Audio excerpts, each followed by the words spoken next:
En tout cas, merci une fois encore pour l'invitation, pour le fait de nous recevoir.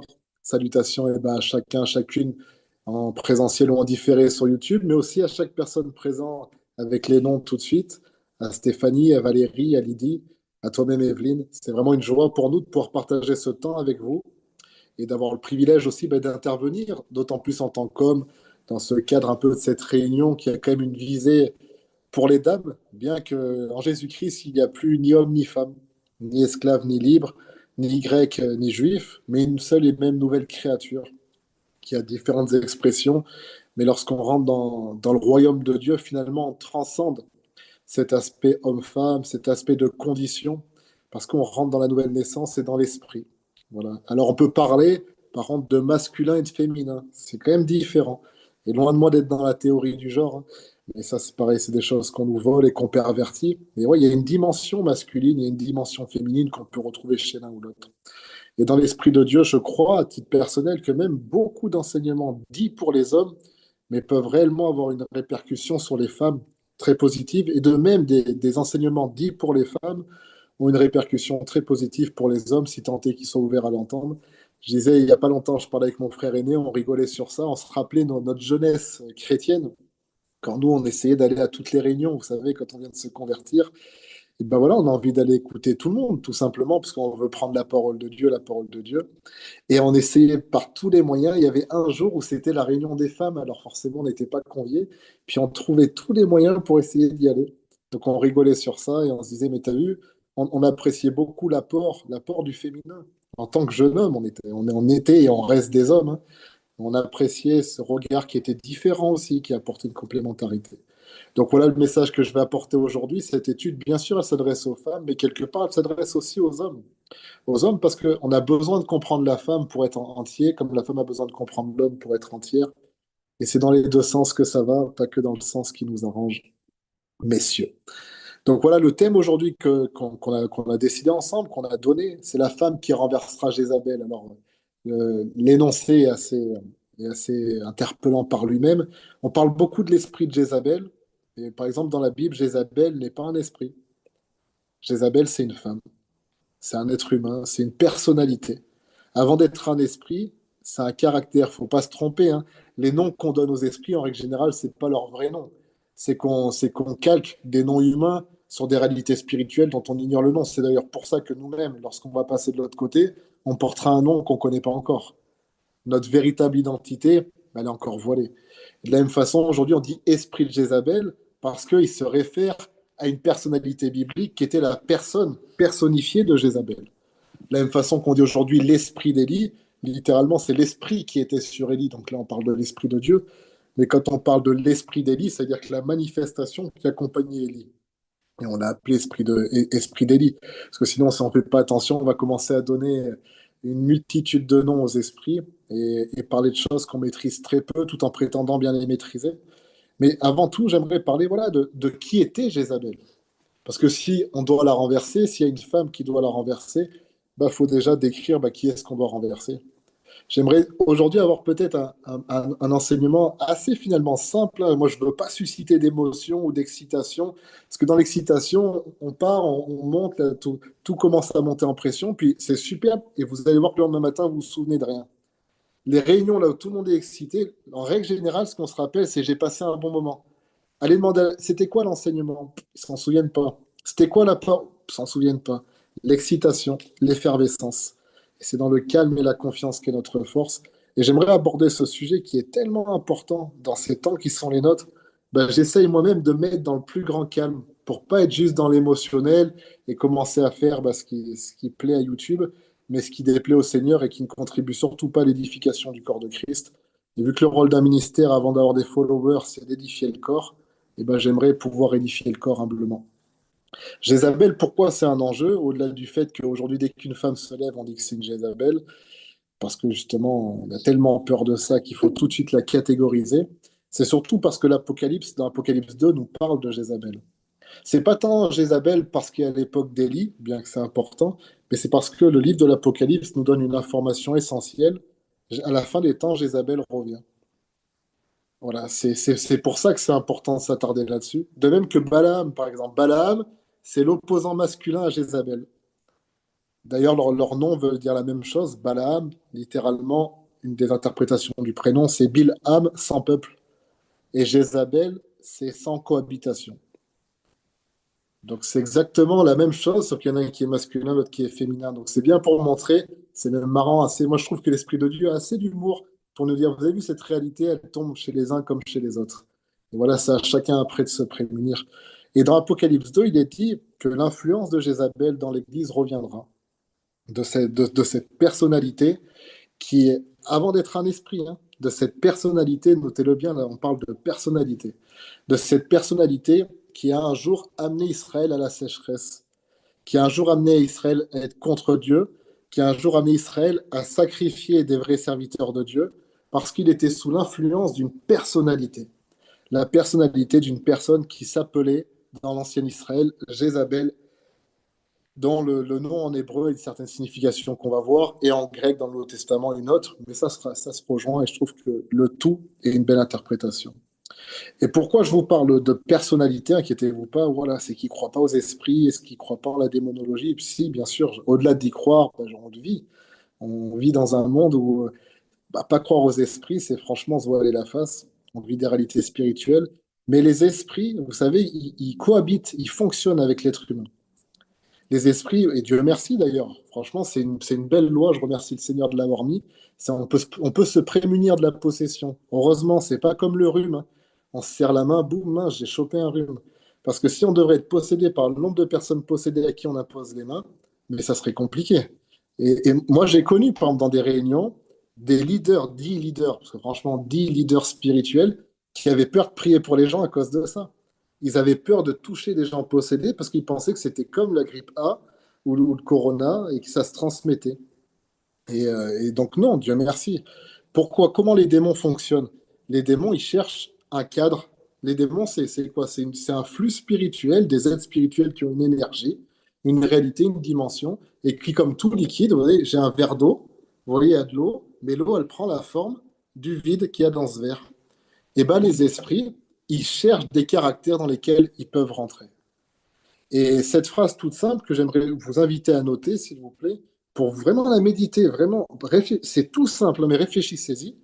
Un jour, le Seigneur m'a dit sur le thème de Jézabel, il y a plusieurs années, dis-leur, c'était en l'occurrence pour une radio en Martinique, dis-leur qu'un esprit se chasse, mais qu'un caractère se change. Un esprit se chasse, mais un caractère se change. Donc on peut chasser un esprit, mais malheureusement, si le caractère qui a accueilli cet esprit, la personnalité qui a accueilli cet esprit ne change pas, c'est ce qui se passe. La maison est vide. Elle a beau être lavée, mais elle est vide. C'est ce que va dire le Seigneur Jésus-Christ lui-même. Et là, l'esprit peut revenir plus fort. Alors comment se prémunir? Parce que si on lit que ce passage où le Seigneur dit ça et qu'on s'arrête, excusez-moi, mais bête et méchant, on se dit, bon, bah, vaut mieux pas chasser les esprits alors, parce qu'on met les gens en danger. Non, c'est ce qui s'appelle après la conversion. La métanoïa, la repentance, le changement d'esprit, le renouvellement de l'intelligence.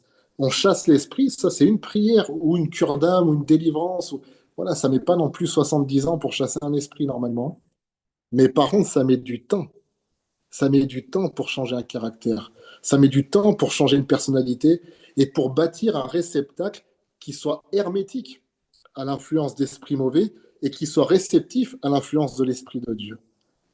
Et à l'époque de l'ancien Israël, ils vont recevoir la personnalité de Jézabel, cette personne, par une alliance avec le roi Akab, qui est un roi ultra dictateur avec le peuple, mais ultra faible en ménage. C'est l'un des principes, hein, Jézabel, elle s'infiltre toujours parce qu'il y a un Akab, parce que quelqu'un en autorité, qui peut être ultra autoritaire et puissant à l'extérieur, mais il est faible au-dedans. Et en règle générale, elle fonctionne toujours comme ça. Elle cherche une autorité avec qui faire alliance. Dans les églises, en règle générale, ben voilà, c'est les autorités, c'est les pasteurs, les leaders. Dans la politique, c'est ben, les hommes de pouvoir qui ont une capacité à être des grands dictateurs et des grands courageux avec les faibles, mais qui, en règle générale, à la maison, ou dans le privé, ou dans le cadre du conseil de l'église, ils se font ratatiner. Voilà. Donc, elle joue de cette faiblesse et de cette façade de force pour s'infiltrer. Donc, lui va faire alliance avec elle, il va épouser cette femme, Akab, ou Achab, selon comment vous voulez le lire.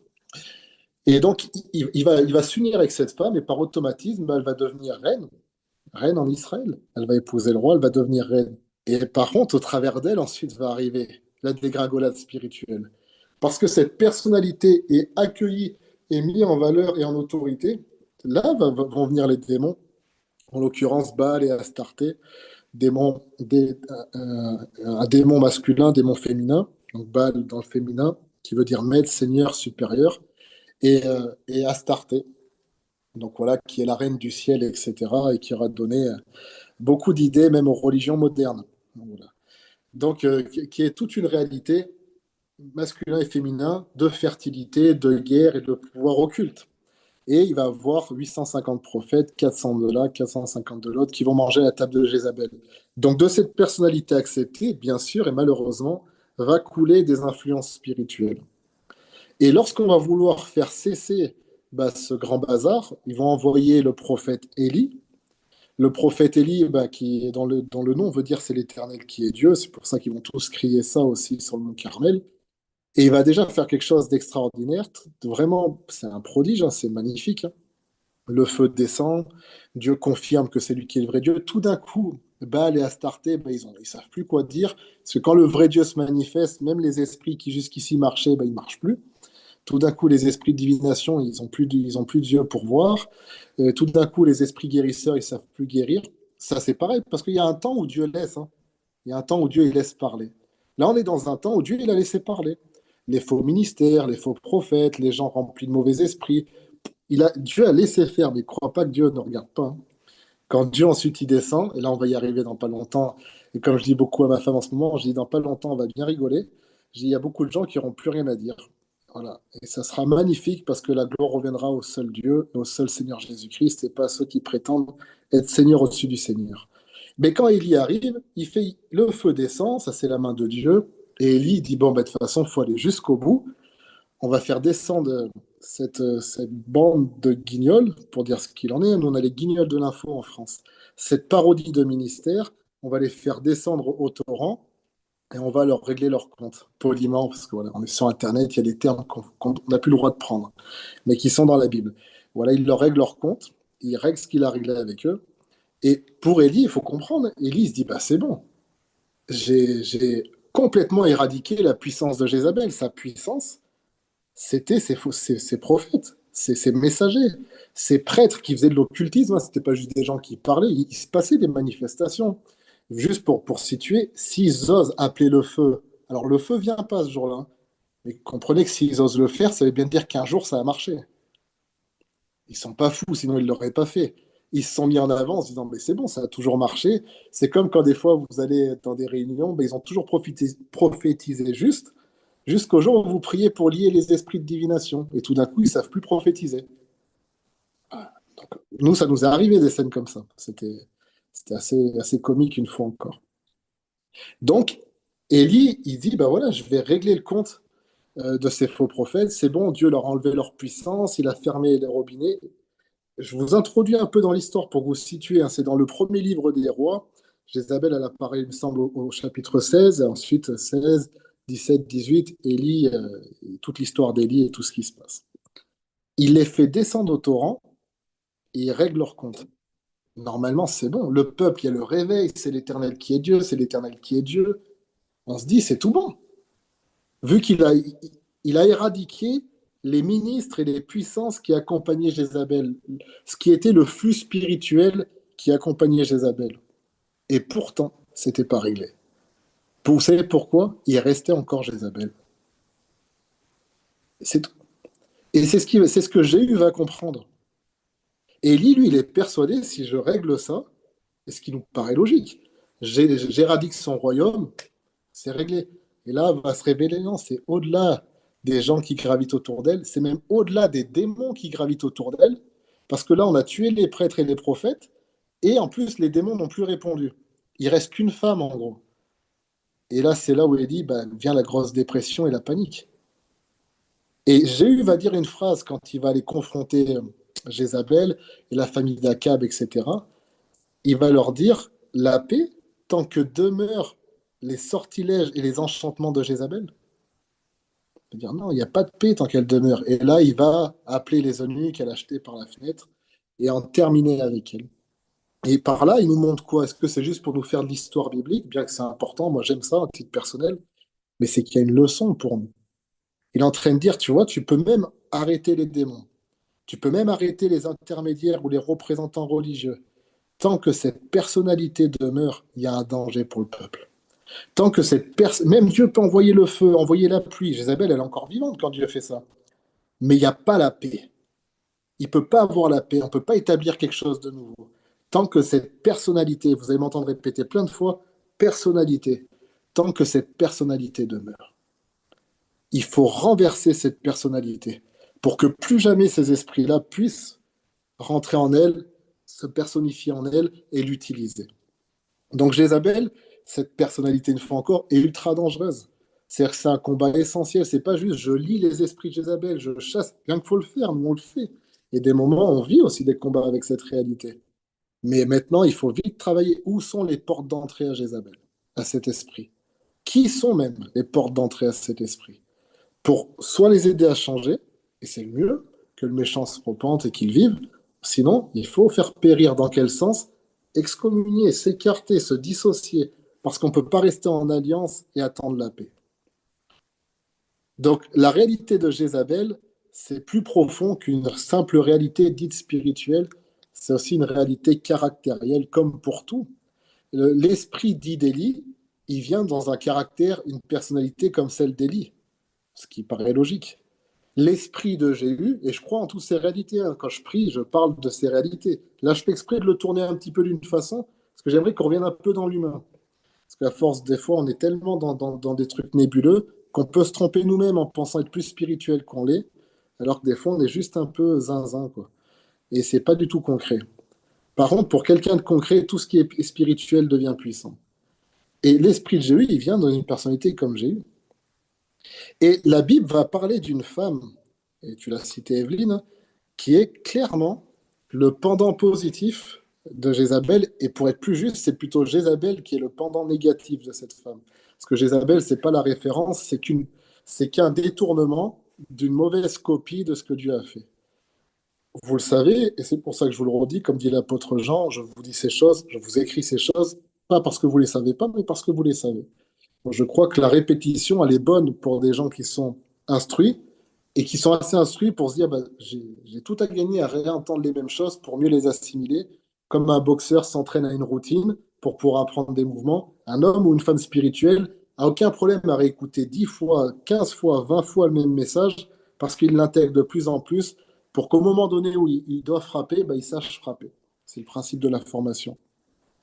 Et vous savez, tout comme moi, que dans l'Ancien Testament, on voit directement comment le diable fonctionne, et on le voit jusqu'à la fin des temps, jusqu'à aujourd'hui. Le diable prend ce que Dieu fait et le détourne. De lui-même, par exemple, le diable n'a pas créé, n'a pas de royaume. Mais si, il a le royaume des ténèbres. Mais qu'est-ce que le royaume des ténèbres? Une part du royaume de la lumière qui a été pervertie. Il n'a pas créé, construit un royaume. Il a bâti à partir de quelque chose de perverti. De la même façon qu'aujourd'hui, quand vous allez sur un marché aux puces, je ne sais pas si vous avez ce nom-là au Canada, en tout cas, c'est les marchés de rue. Sur ces marchés, on retrouve des copies, en règle générale, hein, de sacs d'une certaine marque, de certaines marques. Donc, ils ont un modèle qui est le vrai. Ils le détournent. Et voilà, et il manque toujours un petit peu la couture ou le ceci. Ils essayent de s'en rapprocher. C'est à moindre prix. Et voilà, bah, les personnes qui ne veulent pas payer le prix, mais qui veulent paraître avoir X marque, et ben ils achètent cette pâle copie. De la même façon, dans l'onction. L'onction, elle a un prix. Le prix de la consécration, le prix d'une vie droite, ça demande énormément de temps. Le vase d'honneur, il est sorti une seule fois. En termes de renommée humaine, c'est pas très agréable. Mais ça, c'est pour ceux qui croient en l'éternité. Bah, ceux qui disent non, mais moi, je veux tout tout de suite, bah, ils vont utiliser la pâle copie. Alors, le faux prophète, il aura l'esprit de divination. Un autre, il aura ceci. Mais pourquoi? Bah, ça ressemble au sac. Mais le jour où la police passe, le jour où tu passes les douanes à l'aéroport, ils vont regarder ton sac. Suivez-nous, monsieur, suivez-nous, madame. Pourquoi? Parce que vous avez un faux sac. Et ça, c'est pénalement condamnable. Et il y a des personnes qui sont aujourd'hui en prison pour trafic, usage de faux, détournement de produits, etc. Et ben, je vais vous dire une chose, vient un temps où la police va descendre, c'est les anges que Dieu envoie pour chercher les Hélios 80. Mais ils vont aussi mettre en prison un paquet de monde qui travaillent avec des réalités fausses, qui aujourd'hui sont vues comme des vraies, mais qui sont foncièrement des faux. Pourquoi? Parce qu'ils n'ont pas de puissance? Si, je viens de dire qu'ils en avaient. Parce qu'ils n'ont pas le caractère. Ayez en vous les sentiments qui étaient en Jésus-Christ. Il n'a pas dit ayez en vous la puissance qui est en Jésus-Christ. Pourtant, plein de passages disent que l'Esprit qui a ressuscité Christ d'entre les morts redonnera vie à nos corps mortels. Dieu parle de la puissance qu'il veut déverser en nous. Il n'y a aucun souci. On prie pour ça. On a envie de revoir ces grandes heures d'hier et même multiplier que la gloire de la dernière maison soit plus grande que celle de la première. Imaginez bien qu'on jeûne et qu'on prie pour ça, à titre personnel, tous les deux, hein. Mais ça c'est pas ça qui nous garantit le salut, hein. C'est d'être devenu comme Christ, lequel, existant sous forme de Dieu, a établi son royaume? Non. Lequel, qui existant sous forme de Dieu, n'a pas regardé comme une proie arrachée d'être égal avec Dieu, mais il s'est dépouillé lui-même. Il y avait un tempérament qui est toujours en Jésus-Christ, qui est le tempérament du service, du dépouillement. Et c'est ce tempérament et ce caractère qu'on doit suivre.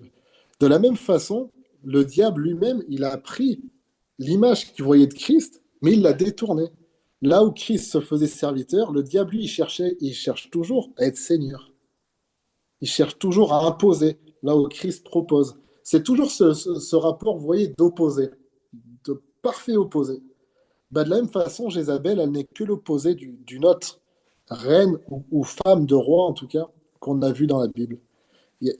L'apôtre Paul dira dans l'Épître aux Corinthiens qu'il peut venir parler sous différentes formes, qu'il peut parler sous inspiration, par connaissance, par révélation. Il explique qu'il y a différentes voies par lesquelles il peut enseigner. Voilà. Et j'aimerais un petit peu joindre quelques-unes de ces voies pour vous enseigner sur ce sujet. Il y a des choses qu'on donne parce qu'on a étudié, tout simplement. La Bible, elle est là, elle est ouverte. Et il y a beaucoup de livres ici. On lit, on apprend, on écoute des serviteurs de Dieu. Et Dieu merci, parce que si on apprend que par nous-mêmes, bonjour l'orgueil. Mais on apprend aussi des fois des choses parce qu'on peut recevoir des visions. Des fois, ben, Dieu peut nous parler audiblement. Il y a différentes voies. Et il n'y a pas si longtemps que ça, le Seigneur m'a juste dit une phrase. Ça c'est une révélation. Il m'a dit, voilà, sais-tu quel est le pendant de Jézabel? J'ai dit non. Il m'a dit, c'est Abigail. Et là, s'arrête la voix. Tu sais, il aurait pu me faire tout un message en 18 points. Ouais, point numéro un. Point. C'est-à-dire que voilà, il me donne une voix par révélation. Et à partir de cette voix par révélation, il s'attend à ce que j'aille étudier, que j'aille chercher la connaissance, que j'aille ouvrir ma Bible. Je ne parle pas hébreu et grec, dites-le à personne, hein, mais j'utilise les numéros strong pour celles et ceux qui veulent faire pareil. Donc je vais aller regarder dans les numéros strong, je vais aller étudier et je vais creuser à partir de cette révélation, on va naître une connaissance. Et effectivement, le Seigneur, bah forcément, a visé juste. Et c'est impressionnant de voir la réalité d'Abigail face à la réalité de Jézabel. Jézabel, comme je vous ai dit, son nom qui apparaît donc dans 1 roi 16, dans 1 roi chapitre 16 de l'Ancien Testament, et qui ensuite apparaît dans Apocalypse 2 pour le Nouveau Testament. Ancien Testament écrit en hébreu et le Nouveau Testament en grec, en grande partie.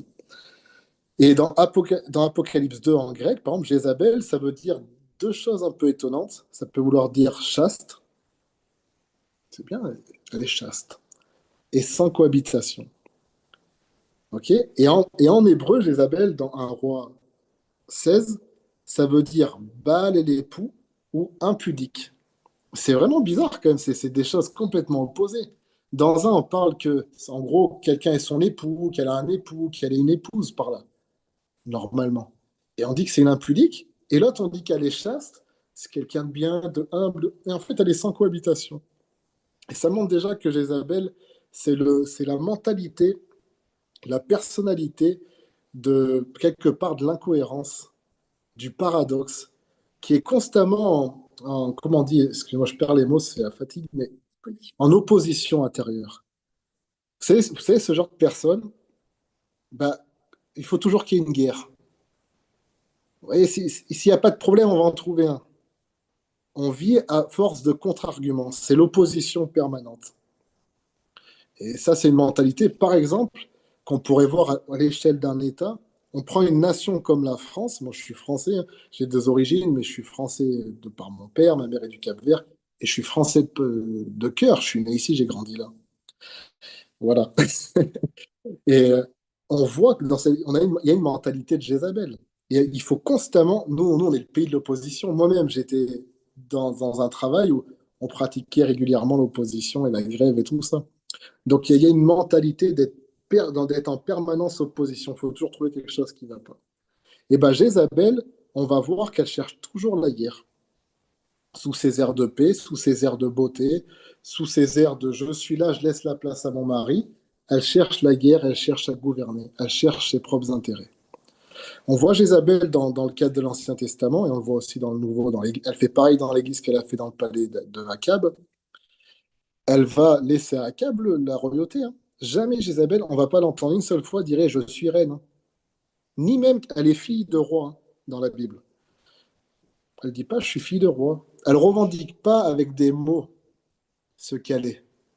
Mais dans son attitude, on a l'impression que voilà, elle laisse son père, hop, elle laisse son mari, mais c'est elle qui gouverne. Elle ne vient pas essayer de travailler à l'intérêt de son mari ou à l'intérêt du peuple sur lequel elle est. Elle cherche son intérêt à elle. Comme on a parlé il n'y a pas longtemps, finalement, de Samson. Quand l'onction vient, et malheureusement, il ne cherche que ses intérêts au travers de l'onction. Ben elle, au travers du pouvoir, elle va travailler à ses propres intérêts, à paraître et à dominer. Dans une réalité où la femme n'a pas le pouvoir pour gouverner, et ben elle va travailler à gouverner au travers d'un autre, au travers de son mari. Et à un moment, va arriver son mari qui veut acheter une vigne à Naboth. Et Naboth, il dit non, parce que dans la Bible, selon la loi de Moïse, tu ne dois pas laisser ton héritage. Pas comme ça, en tout cas. Pas dans ce cadre-là. Donc il dit non, ben non, non. Et normalement, le roi d'Israël, une des obligations des rois d'Israël, c'était de devoir par eux-mêmes écrire la loi de Moïse, pour bien la connaître, pour bien la méditer et s'appliquer, parce qu'ils régneraient à la mesure où ils appliqueraient cette loi. Et excusez-moi, Akab était censé connaître la loi. Et donc, ce qu'il demande, il est censé savoir que non, tu peux pas demander ça à Naboth. Donc, il va rentrer tout triste, vous connaissez l'histoire, et va arriver Jézabel, et là, elle va montrer qui elle est en coulisses. La Bible nous montre ce qui se passe derrière les murs. Voilà. Elle va lui dire, mais qui est-ce qui règne en Israël? N'est-ce pas toi? T'inquiète pas, je vais m'en occuper. Bah, je comprends pas, tu es en train de dire que c'est lui qui règne, et maintenant c'est toi qui vas t'en occuper. Et là, elle va faire tout. Vous connaissez l'histoire, et c'est là où, en plus, où Dieu merci, elle va créer l'argument de trop qui va causer sa perte. Elle va amener au meurtre de Naboth et au fait de récupérer sa vigne. Mon bien-aimé avait une vigne sur un coteau fertile, dit le prophète Ésaïe. Elle est venue prendre la vigne du Seigneur. Et Dieu merci, Dieu n'est peut-être pas, je sais pas comment dire, Dieu il est le protecteur de ceux qui n'ont pas de protecteur. Dieu il est descendu, il a dit au prophète, voilà ce qu'elle a fait là. Maintenant on va régler le compte à cette royauté, parce qu'ils ont touché Naboth justement. Et même la mort de Jézabel va être liée à ce qu'ils ont fait à Naboth. Elle va être jetée dans un champ, les chiens vont manger, etc. À cause de ça. Donc Dieu est le défenseur de ceux qui n'en ont pas. Comme aujourd'hui, Dieu est le défenseur du petit peuple, qui soit de caractère séculier ou qui soit de caractère religieux. Dieu est le défenseur de son peuple, bien plus que le défenseur de ses rois. Et les rois ne sont que là pour administrer le peuple que Dieu s'est choisi. Donc s'ils font pas ce qu'il faut, il y a un moment où Dieu il descend et dit, bah, écoutez, il n'y a pas de souci, je vais régler ça par moi-même. Et donc, Jézabel, elle va arriver, elle va travailler, elle va magouiller, elle va enchanter, elle va séduire, elle va travailler pour imposer sa domination. Mais que va faire Abigail, qui est l'opposé de Jézabel finalement, la bonne version, celle qui n'est pas corrompue, celle dont David dira dans 1 Samuel, chapitre 25, et je crois que c'est au verset 32, il va dire, mais béni soit l'Éternel qui t'a envoyé à ma rencontre. Là, il ne se dit pas, hé, femme, reste à ta place. Parce qu'elle est à sa place. Jézabel, c'est une femme qui ne veut pas rester à sa place, qui veut prendre une place qui n'est pas la sienne en l'occurrence, qui a une grande frustration de ne pas être un homme, je pense, et qui veut prendre la place d'un homme, qui veut dominer comme un homme le ferait, et qui veut imposer, par la séduction féminine, eh ben, une vision qu'elle a, voilà ce que devrait être le masculin. Et ça, il y aurait beaucoup de choses à dire sur l'Église d'aujourd'hui, à ce niveau-là. Mais Abigail, c'est pas ça. Abigail, elle voit que son mari, Nabal en l'occurrence, Il a vraiment fait quelque chose de grave, d'insensé, une folie. Ce qu'elle dit, il y a une folie en lui. Elle voit que David, qui va être le futur roi, qui à ce moment-là, aux yeux du peuple, c'est un brigand. C'est quelqu'un qui a fui la maison de Saül. Voilà, tout le monde le rejette un peu. Mais elle sait que non, bah non, c'est celui qui est loin, qui doit être roi à la place de Saül. Et elle voit que lui aussi, il va faire une folie, parce qu'on l'a poussé à bout. Et elle va se mettre en danger pour servir les intérêts du royaume, servir les intérêts du plan de Dieu, servir les intérêts du roi, qui est David, futur roi, servir les intérêts de son mari, qui est franchement a pas l'air d'être quelqu'un de très recommandable, et je pense pas qu'il était très gracieux en termes de mari, mais elle honore le mariage, elle sait que son mari est en danger, parce qu'on le voit même après, hein, elle rentre, il est ivre, elle dit rien, elle lui en parle le lendemain, elle cherche à établir la paix. Là où Jézabel est constamment pour la guerre, constamment dans le... Allez, qu'on soit en frontal ou par derrière, il faut qu'on détruise, il faut qu'on impose notre domination. Abigail, c'est la sagesse. Vous savez, dans les proverbes, il est dit qu'il y a deux femmes, enfin, deux entités qui ont été personnifiées, la sagesse et la folie, personnifiées sous le regard d'une femme qui se tient aux angles des rues, qui crie, et l'une crie à la folie, l'autre crie à la sagesse. Et bien, Jézabel, c'est la folie, qui dit que le bien dérobé est agréable, pour reprendre l'expression du livre des Proverbes, et Abigail, Jézabel c'est la folie, et Abigail c'est la sagesse qui dit venez, apprenez. Et elle va descendre, elle va dire au roi David, tout son discours, vous lirez dans 1 Samuel 25, je ne vais pas vous le lire en entier, c'est une trentaine de versets.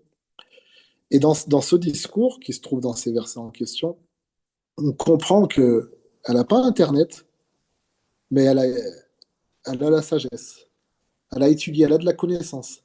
Elle arrive à savoir qui est David, le plan de Dieu pour David, comprendre qu'il va faire une folie. Bon, bah ça, il n'y a pas besoin d'être prophète pour comprendre. Il venait pour tous les tuer, donc en l'occurrence, c'était assez facile à définir qu'il y avait un problème. Mais elle vient avec des arguments vrais. Elle vient avec la sagesse. Elle dit à David, écoute, pour ton propre intérêt, si tu le fais pas pour lui, elle commence à noter mon mari, des fois, il est un peu, fais-lui grâce. Sa façon de dire ça, fais-lui grâce. Des fois, ça tourne pas rond chez lui. Voilà, il a été insensé, fais-lui grâce. Bon, ça, je pense qu'au regard de David, elle a compris que ça marchait pas, parce qu'il est vraiment énervé. Elle va plus loin. Elle lui dit, fais-toi grâce à toi-même et aux gens qui sont avec toi. Elle dit, parce que tu vas être appelé à régner. Elle dit, tu vas régner. Là où David, peut-être qu'à ce moment-là, il se dit, mais purée, cet appel, il n'arrive pas, quoi. On sent que c'est un moment de la vie de David où il en a un peu marre, hein. Et il arrive, il continue son chemin, et Abigail, elle lui dit, écoute, tu vas régner à un moment donné, peut-être même d'ici peu. Fais ça pour toi-même. Parce que tu vois, si tu fais grâce, quand des gens voudront à ta vie, Dieu va lier ta vie au faisceau des vivants. Elle commence à lui expliquer des choses spirituelles avec l'humilité de quelqu'un qui veut le bien du roi. Elle n'a rien à gagner à ça, à ce moment-là. Elle n'a absolument rien à gagner à ça. Elle cherche Excusez, je ne veux l'intérêt. pas vous interrompre, c'est que la belle Stéphanie a dit qu'elle s'en va. Je voulais lui dire bonjour et à bientôt. À bientôt, Stéphanie. Sois bénie. Donc, Abigail arrive de prime abord. Nous, on connaît l'histoire. On sait qu'à suite de ça, elle va avoir une promotion, si on peut dire ainsi, mais elle ne le sait pas.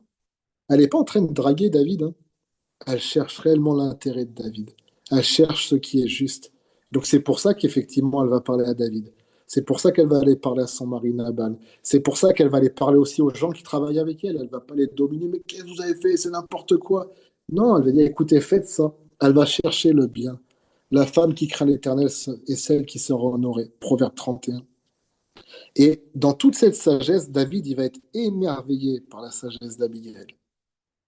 Il va dire, mais béni soit l'Éternel qui t'a envoyé à ma rencontre. Franchement, c'est vrai que là, j'allais vraiment faire un carnage et que ça allait me suivre. Mais merci pour ta sagesse. Et il va lui dire, sois en paix, je vais faire tout comme tu m'as dit. Donc, est-ce qu'on va dire que David était faible? Non, pourtant, il a écouté une femme. Il a écouté une femme sage. Ce qu'on reproche à Jézabel, c'est de manquer de sagesse. Des fois, il y a des femmes réellement qui ont une dimension de Jézabel, et si tu leur dis non, elles deviennent folles. Oui, mais on m'écoute pas. Oh là là. Mais parce que ce que tu dis, ça n'a aucun sens. Ça n'a aucun sens. Déjà, tu n'es que dans tes émotions. Tu es loin d'être dans la pensée de Dieu, dans la sagesse de Dieu. Tu n'as pas pris en considération l'entièreté de l'histoire en dehors de tes intérêts personnels. Et donc, effectivement, Dieu merci que le roi ne t'écoute pas.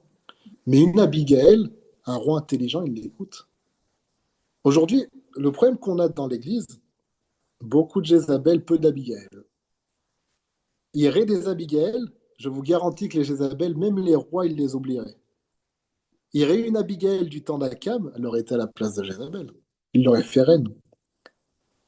Mais parce qu'on n'a que désolé, je vais être un peu dur, mais des gueulardes, c'est comme ça qu'on dit en France, et ben effectivement, malheureusement, ça perd un petit peu de valeur et d'écoute lorsqu'on tombe sur quelqu'un qui recherche la sagesse. Mais quand Abigail vient, David, il l'écoute, il se soumet à son avis, parce qu'elle n'a pas pris sa place. Elle a considéré son histoire et elle lui a donné une parole de sagesse pour sa vie à lui. Et elle s'est retirée. Elle a été une bénédiction, pas une autorité sur sa vie. Et voilà qu'est-ce qui va se passer. Elle va rentrer, vous connaissez l'histoire, 10 jours après, son mari va décéder, jugement de Dieu. Et suite à ça, David va apprendre que le mari de cette femme est décédé, selon la loi de Moïse, étant veuve, elle a le droit de se remarier. Il va lui demander, est-ce que tu accepterais de devenir ma femme? De lui-même, il va chercher son conseil. Une Abigail, elle obtient toujours la faveur des rois. Et si elle est rejetée par un époux fou, parce que Nabal, il ne pouvait pas l'écouter, c'était un fou. Le fou, il ne t'écoute pas, et des fois, il y a des ministères qui ne vont pas t'écouter parce qu'ils sont fous. C'est des fous. Mais le sage va rechercher ton conseil. Et Dieu va faire en sorte qu'au bout d'un moment, tu croises le chemin du sage pour qu'il puisse recevoir ton conseil. Mais pour ça, faut-il encore avoir, encore une fois, la personnalité d'une Abigail. Pour ça que c'est pas qu'une histoire, alors on finit. Mesdames, prenez 7 jours de jeûne et appelez l'esprit d'Abigail sur vous, ça serait vous mentir. Et faites une offrande sacrificielle de 1500 $ et quelques centimes, et puis l'esprit vous sera communiqué. Non, ça c'est de la... Ouais, s'il vous plaît, dites-moi pas que vous croyez en ce genre de choses quand même. Par contre, dire prenez cet enseignement, étudiez la personnalité non plus de Jézabel, parce que à force de savoir ce qu'il faut pas être, ça nous fait pas dire ce qu'on doit être. Hein, connaître les faux billets, ça nous aide pas à reconnaître les vrais. C'est connaître le vrai qui nous permet de discerner des faux. Étudiez la personnalité d'Abigail et devenez comme elle. Priez pour que Dieu intime en vous cette personnalité, qui est une personnalité biblique. Ça, oui.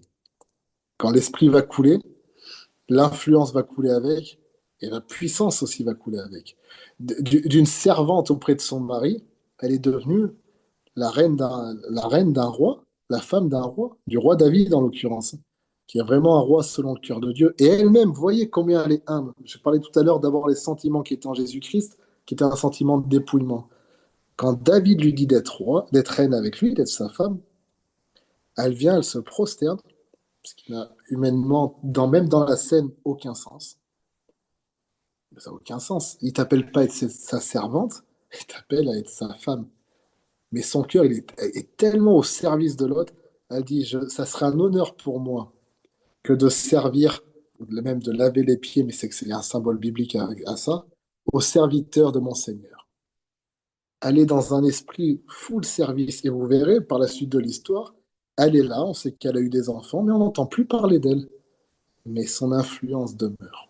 Et son exemplarité demeure. Même lorsqu'elle a été honorée suite à sa sagesse, elle n'a pas cherché à retourner sa veste et à prendre un rôle. Dans l'élévation, elle est restée la même. On pouvait l'élever dans sa position, son cœur est resté humble et au service. Et c'est celle-là qui sera louée. Fidèle dans toutes les circonstances, fidèle au roi comme au fou, elle a été fidèle. Et c'est cette femme-là qui renversera Jézabel aujourd'hui. C'est cette femme-là qui, sous ses airs de simplicité et de fidélité, à un moment voulu par Dieu, mettra en lumière ses qualités. Qui fera que des femmes comme des Jézabel, ce qu'on a dit tout à l'heure, comme des vrais serviteurs comme Moïse, feront trembler des serviteurs comme Balaam. C'est les mêmes choses. Là, je parle d'un sujet féminin. Je peux faire le même message entre Balaam et Moïse, c'est la même chose. C'est les deux opposés. Mais cette Abigail, elle sera révélée que si elle reste fidèle jusqu'au bout. La tentation aujourd'hui qu'il y a dans un monde en plus, et je fais exprès, Vince, que je sais que tu te réfères beaucoup à Déborah dans ce que tu as reçu. Par exemple, Déborah, je trouve que c'est un bel exemple. Déborah, elle est juge, elle est établie par Dieu, elle est prophétesse, et tout le monde la reconnaît comme telle, mais elle ne va pas dire je me suis levée comme une juge. Elle ne va pas dire je me suis levée comme une prophétesse. Et elle l'est réellement, elle l'aurait dit, elle n'aurait pas menti. Mais elle va plus loin. Je me suis levée comme une mère. Elle dit mon cœur est au chef et au peuple, à ceux qui sont montrés pour combattre. Donc elle n'est pas en train de dominer, elle a un cœur qui impulse, qui protège, qui est là. Et pour preuve, elle va voir Barak, elle lui dit il faut que tu ailles faire ci. Elle cherche toujours l'intérêt de l'autre. Elle montre que malgré sa posture, elle a gardé ce rapport d'amour, d'humilité. Ça ne veut pas dire qu'elle n'a pas de la fermeté, elle est juge en Israël, hein. Ça ne veut pas dire qu'elle n'est pas perspicace, mais elle n'est pas dominatrice. La sagesse ne s'impose pas. La sagesse, elle se démontre, elle se propose, elle s'explique, mais elle ne s'impose pas. C'est là où même Dieu est sage, Dieu est juste. Dieu, il ne s'impose pas à nous. Bien que des fois, on peut être touché, ça tombe sous le sens de l'évidence, mais Dieu n'est pas en train de nous prendre à la gorge, de nous plaquer contre le mur, dire maintenant, je suis l'Éternel des armées puissant au combat, soumets-toi ou meurs. Ah non. Enfin, si c'est ce Dieu-là que vous servez, je ne crois pas, mais faites un arrière-plan et reconvertissez-vous. Jamais. C'est pas ce qu'il fait. Par contre, le diable, oui. Le diable, oui. Quand les gens font des pactes avec lui, à 27 ans, il meurt. Il y a des exécutions en série. Il fait régner la crainte et la peur, dans le mauvais sens du terme. Et c'est ce que fait un profil comme Jézabel. De toute façon, si tu vas pas dans mon sens, je te ferai un scandale. Une femme comme Abigail, la femme qui a la sagesse, elle propose, oui, mais le ministère, il n'a pas fait le conseil que je lui ai donné, que je savais être de Dieu. Elle n'a pas le temps de te dire ça. Elle est déjà repartie prier et repartie vaquer à ses occupations parce qu'elle sait qu'elle a fait son rôle. Elle a fait ce qu'elle avait à faire, elle a dit ce qu'elle avait à dire. Le reste appartient à Dieu. C'est lui qui établit les royaumes, c'est lui qui établit les rois, c'est lui qui établit les ministères. C'est ton peuple, Seigneur. Moi, je vais continuer à prier. Et vous savez, en règle générale, c'est ces femmes-là qui obtiennent tout ce qu'elles veulent. Parce que la femme qui craint l'Éternel, encore une fois, est celle qui sera honorée. Mais celle qui craint l'Éternel, c'est celle qui a compris la sagesse de Dieu, la patience de Dieu, l'amour de Dieu et l'histoire de Dieu, du plan de Dieu. Et je finirai là-dessus pour ne pas vous faire trop long. Abigail, c'est quelque chose que j'ai déjà dit tout à l'heure, mais son nom veut dire mon père est joie ou, ou père de l'enthousiasme. Vous voyez la différence? L'autre, c'est Baal, le maître et l'époux. C'est tout bien structuré. C'est lui, c'est le chef, c'est comme ça. Elle, c'est mon père, c'est l'enthousiasme, c'est la joie. Ce qui domine sur ma vie, c'est l'entrain pour, comme a dit Déborah, mon cœur est pour ceux des chefs et du peuple qui se sont montrés à combattre. Il y a quelque chose d'élan et de vie, quelque chose qui prend forme, quelque chose qui, dans cette force, a de la douceur. Pour reprendre Samson, du fort est sorti ce qui est doux. C'est pas le cas dans notre profil. C'est terne, c'est obscur et c'est ténébreux. Moi, je l'imagine bien, Jézabel, comme cette Cléopâtre qu'on voit là, avec ses serpents, tout ça. Peut-être que c'était pas le cas. Mais c'est ce qui se ressort, ce qu'on ressent d'elle. C'est quelqu'un d'obscur. Elle te sourit, tout d'un coup, sous la table, t'es piqué par quelque chose. Ben, c'était un serpent qu'elle avait mis dessous. Toujours quelque chose de caché. Là où Abigail, elle met tout en lumière, parce qu'elle vit dans la lumière. Et là où le diable tente, je pense, humblement, en tant qu'homme, beaucoup de femmes, comme sur les hommes, c'est sur d'autres sujets, hein, bah, c'est dans cette frustration de vouloir quelque part un règne différent, une expression du ministère différente, une église différente. On a le droit à ça de le vouloir. Il n'y a pas de mal à vouloir différent, à penser que différent pourrait être mieux. Mais après, il y a certaines personnes qui, n'arrivant pas à leur fin, ont une frustration telle qu'elles cherchent ensuite à dominer par la manipulation. En pensant, mais t'as vu, c'est quand même pour refaire sortir le bien. Mais malheureusement, c'est déjà le cas, c'est déjà quelque chose de mauvais. Paul, il dit, mentirais-je pour faire éclater la vérité? Sûrement pas. Et la manipulation, C'est pas la façon de faire de Dieu. L'Esprit nous convainc. C'est une conviction. Il nous conduit dans une conviction et dans une vérité. Il ne nous manipule pas. Dieu ne nous manipule pas. Le diable, oui. Il y a des procédés aujourd'hui qui sont de la sorcellerie. Non voulu, je veux bien le croire, mais quand même de la sorcellerie. Lorsqu'on joue d'influence, lorsqu'on joue de pression, lorsqu'on joue de la beauté. Lorsqu'on joue de la beauté, c'est pas que dire j'ai un corps nana. Des fois, c'est juste une façon de jouer de l'affection, de manipuler. Et ça, c'est pas de Dieu. Et c'est des choses que Dieu va venir condamner parce que on a la grâce d'être, je crois, la dernière génération. C'est superbe. Merci Seigneur, Jésus revient. Alléluia. C'est ultra dangereux aussi. Parce que quand Jésus revient, ben, Jésus revient.